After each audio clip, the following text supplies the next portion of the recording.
Мой муж иранец, и мы сейчас находимся в Иране. Мы живем в доме свекров на втором этаже. Здесь большая гостиная и 3 раздельные небольшие комнаты. В одной спит сестра моего мужа, во второй мой муж, а в третьей я.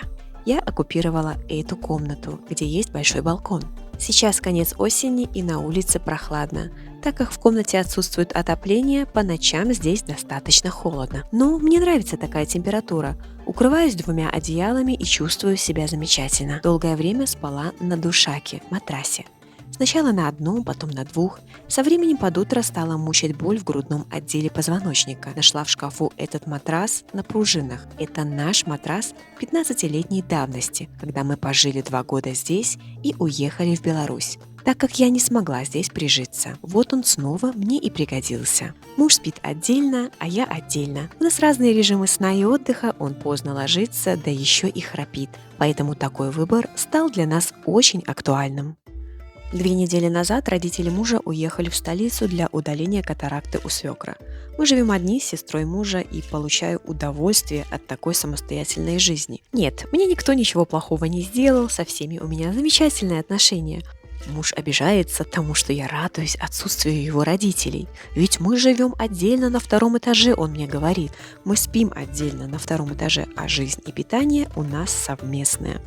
Меня многое не устраивает и напрягает, но закрываю глаза и успокаиваюсь тем, что это временная история в моей жизни. Как обычно, утром выхожу на балкон и высматриваю свое хозяйство.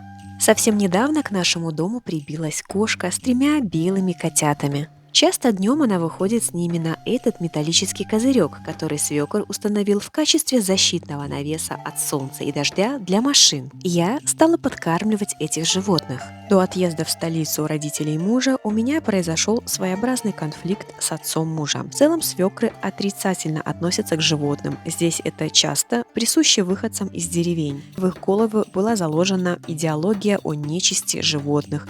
Птицы хорошо, а кошки и собаки плохо. Честно говоря, я не собираюсь здесь ломать чужие стереотипы, двигать каменные многолетние горы чьих-то убеждений. Каждый остается при своем мнении. Но как-то мы сидели в кругу семьи, и старший сын свекра спросил, как там мои котята на козырьке. И свекр выпалил, что коты и собаки – это наджес, нечистое животное, аргументируя тем, что кот ест крысу, крыса бегает по канавам, она грязь, следовательно, и кот – это грязь. Кто-то животных любит, кто-то равнодушен, но такая глупая причина меня вывела из равновесия. Я ему ответила, что он несет чушь и грязь только в мыслях в его голове.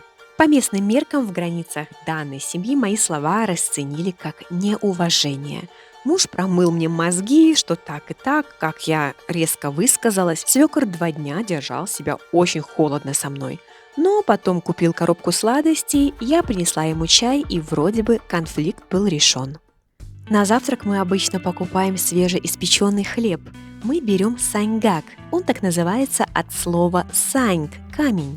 Раньше в пекарнях его пекли на раскаленных мелких камнях, от которых в тесте образовывались характерные выпуклости. Но сейчас техника заменила и упростила весь процесс приготовления хлеба. Для себя и мужа поджариваю несколько яиц. Очень люблю вот такой интересный микс из кунжутной пасты и натурального финикового сиропа. С хлебом, очень вкусно. У нас, кстати, снова отключили электричество. Я думала, что это здесь чисто летняя история, но, как оказалось, в осенне-зимний сезон, пусть реже, но все равно такое случается. Во дворе совсем скоро созреют апельсины, но даже в таком состоянии я их попробовала, были очень вкусные.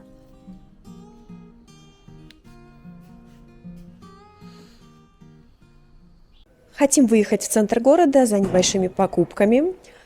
Сейчас у нас такое время, когда свекры отсутствуют, они уехали в Карадж и оставили 2 машины. Я не очень люблю водить в Иране, потому что здесь другие совершенно правила. Правила везде одинаковые, но их соблюдение разное. Я бы здесь, наверное, никогда так и не села за руль машины. При том, что в Беларуси я вожу 13 лет беспрерывного стажа, у меня ежедневно я вожу машину, но здесь сесть за руль для меня была настоящая проблема. И вот когда свекор уехал, Муж говорит, давай съездим за покупками. Сначала мы ездили здесь по району, в такое время, которое не сильно многолюдное. Но, в общем, постепенно я со своим страхом сумела совладать.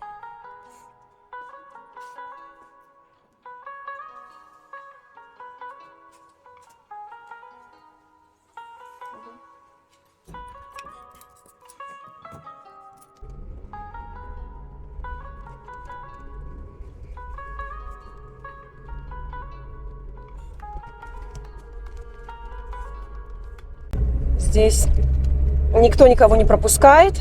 У кого выше скорость, затем и преимущественное право. О.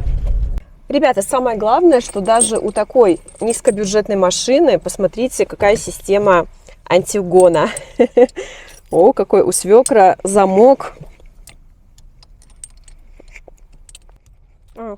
Кофе.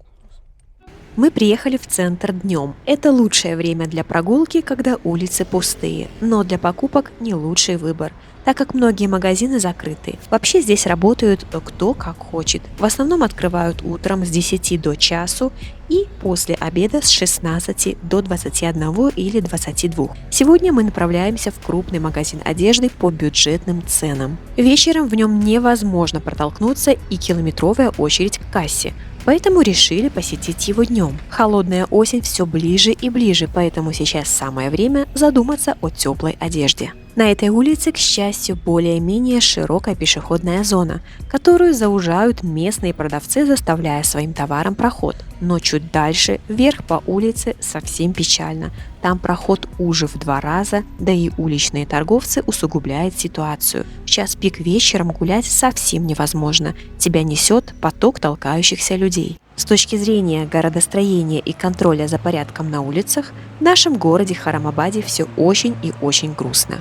В крупном туристическом городе Исфахане, например, такого безобразия нет. Там администрация города очень чувствительно относится к захламлению и загромождению улиц, широкие пешеходные зоны и хорошее асфальтовое покрытие. Меня постоянно удивляют шумные сборища непонятных компаний у входа в закусочное кафе, когда сидишь и под взглядами таких товарищей с улицы через стекло на тебя не можешь расслабиться и нормально, комфортно поесть. А тем временем мы уже пришли в магазин. Я думала, будет немного людей, но, похоже, именно с этого времени начинает собираться народ. Проходы здесь очень узкие, поэтому нормально постоять, посмотреть товар невозможно, так как тебя толкает каждый проходящий мимо человек. Я насмотрела 2 трикотажных костюма, хотела померить, но мне не позволили.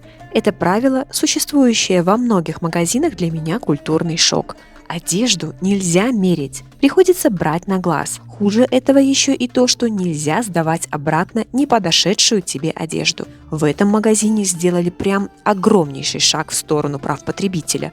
В течение 24 часов разрешают обменять товар на другой.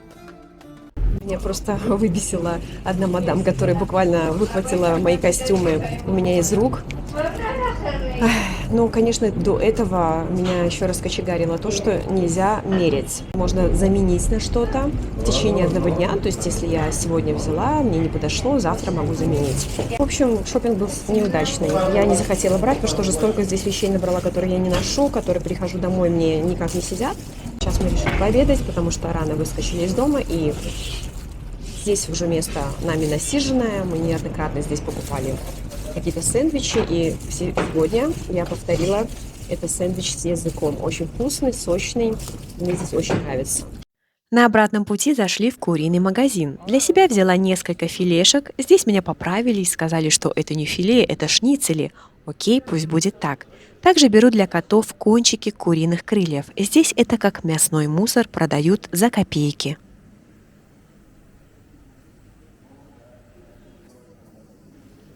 В магазинчике орехов и сухофруктов беру арахисовую пасту. Прямо на глазах у нас перемалывают орешки, и ты уверен в свежести продукта.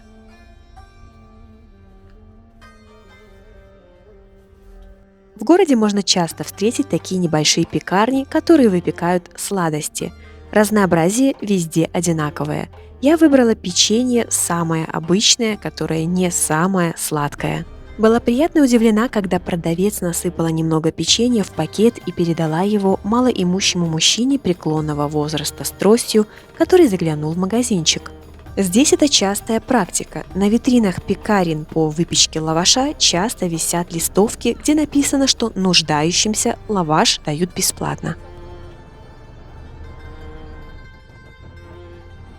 Не смогли пройти мимо сладких лимонов. Осень – сезон сладких лимонов. Я очень соскучилась по этому фрукту, так как постоянно приезжали сюда летом, когда для него был не сезон. И, наверное, лет 14 я не ела его. После покупок мы уже приехали домой, и сегодня на ужин я хочу приготовить знаменитую иранскую подливу, зелененькую, ту самую, которая называется корма сабзи. У меня есть все продукты, свекровь, благо, заранее все приготовила. Это заранее приготовленный и обжаренный микс зелени, состав который подходит для данной подливы.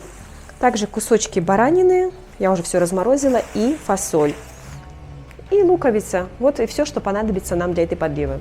Я только подумала, что наварю еды нам на 2 дня, как позвонила невестка и объявила о том, что их семья вечером приедет. Это у них частая практика, когда ей лень готовить или некогда из-за разъездов с подругами. Они приезжают сюда, в родительский дом. Чаще всего они так делают без всякого предупреждения, когда у свекрови шаром покати, либо планировалось доесть остатки обеда. И тогда мы все сидим за столом и не понимаем, как делить эту тарелку риса. Муж заедает рис лавашом, а свекровь подъедает куриную шею или хребет. Дурацкая ситуация, которая меня очень напрягает. Моя подлива готовилась аж 3 часа и получилась очень вкусной. Муж невестки, брат моего мужа, уплетал ого-го. Никогда не забуду взгляда невестки, удивляющейся его аппетиту и восторжению кулинарными способностями другой хозяйки. В целом мы неплохо посидели. Как всегда, она привезла свой кальян, к которому пристрастилась не на шутку. Я иногда также поддерживаю эту дымную компанию, но меня хватает ненадолго. Наш вечер подошел к концу, дружно провожаем наших гостей до самой двери и желаем всем спокойной ночи.